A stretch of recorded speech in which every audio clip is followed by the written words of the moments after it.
მე-10 საუკუნიდან საქართველოში ღვთისმსახურების დროს საგალობელთა კრებულს 8 ხმათას იყენებდნენ. გამოცემა აერთიანებდა სხვადასხვა საგალობლის ტექსტებს, რომლებიც კვირის თითოეულ დღეს სრულდებოდა. საუკუნეების გასვლის შემდეგ 1720 წელს 8 ხმაზე გაწყობილი ეს საგალობელთა კრებული იგივე პარაკლიტონი ვახტანგ მე-6-ის სტამბაში დაიბეჭდა.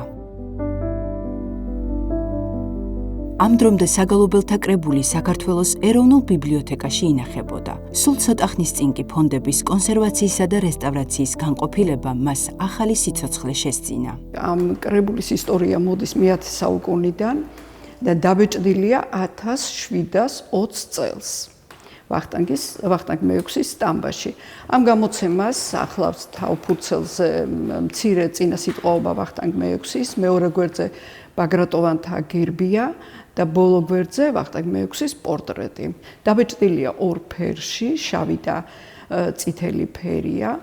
კონკრეტულად ეს გამოცემა იყო საკმაოდ დაზიანებული, მაგრამ ეხლა უკვე საკმაოდ კარგ მდგომარეობაში. რესტავრირების შედეგად პარაკლიტონისთვის ორნამენტებიანი ყდა დამზადდა, რომელზეც ახლად შეძენილი კლიშეებით პირველად ამოიტვიფრა ორნამენტები. დღეს კრებულის გარეკანი სწორედ ისეა გაფორმებული, როგორც ვახტანგ მე-6-ის სტამბის ძველნაბეჭდი წიგნების ყდები. რესტავრატორთა თქმით, საგალობელთა კრებულის ტყავი ყდის დამუშავების ერთ-ერთ საუკეთესო ნიმუშს წარმოადგენს.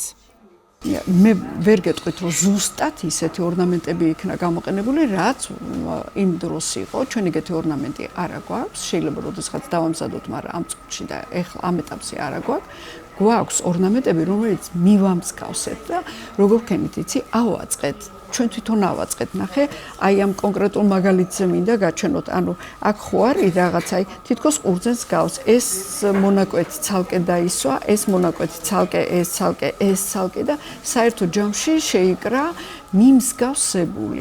ნახეთ, ესენი სიმეტრიაში გაკეთებული, რომ ცდომილება არ ყოფილიყო და ეს პატარა ნაწილებიც იქნა ცალ-ცალკე აღდგენილი. ფორზაცი აქვს და რა თქმა უნდა შენარჩუნებულია თავისი ბეჭდით, წერა-კითხვის გამავრცელებელი საზოგადოების ცალი ყოფილა.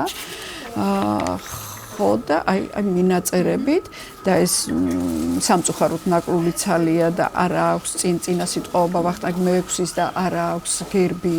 ყველა ფურცელზე არის ხელი შენახები, აი ყველა ფურცელია თითქმის დამუშავებული, მაინც იგრძნობა, რომ არის გაჯანსაღებული. გამორჩეული მნიშვნელობა აქვს წიგნის იმ გვერდებს, რომლებზეც უცნობი ავტორის გიორგის მიერ შესრულებული ძველი ქართული ორნამენტებია გამოსახული.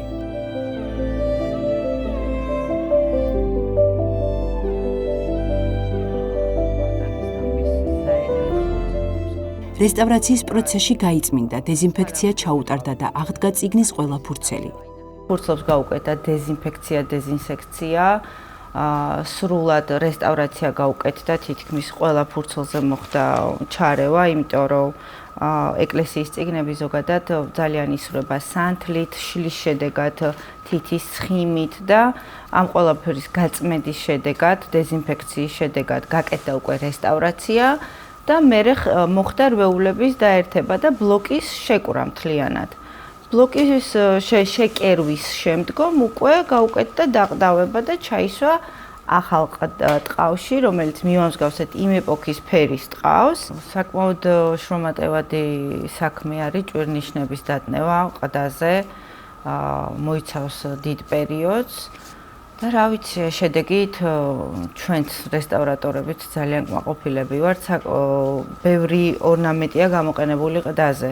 მივამსგავსეთ ვახტანგის სტამბის ორნამენტებს, იმ ეპოქის ორნამენტებს მივამსგავსეთ და ცხელი წესით მოხდა გადატანა დამუშავებულ ყდაზე, ანუ თავიდან ხდება წიგნის ყდაში ჩასმა და ბოლოს უკვე ჭვირნიშნების დასმა ხდება. წინა მხრიდანაც გაუკეთდა ჭვირნიშნები, უკანა მხრიდანაც გაუკეთდა, მიახლოებით მივამსგავსეთ იმ ეპოქის წიგნებს. დღეს 8 ხმაზე გაწყობილი საგალობლის პარაკლიტონის ორი ძველი რედაქციაა ცნობილი. იერუსალიმის ჯვრის მონასტრის მაშენებლის წმინდა გიორგი პროხორესა და სასულიერო და საზოგადო მოღვაწის წმინდა გიორგი მთაწმინდელის.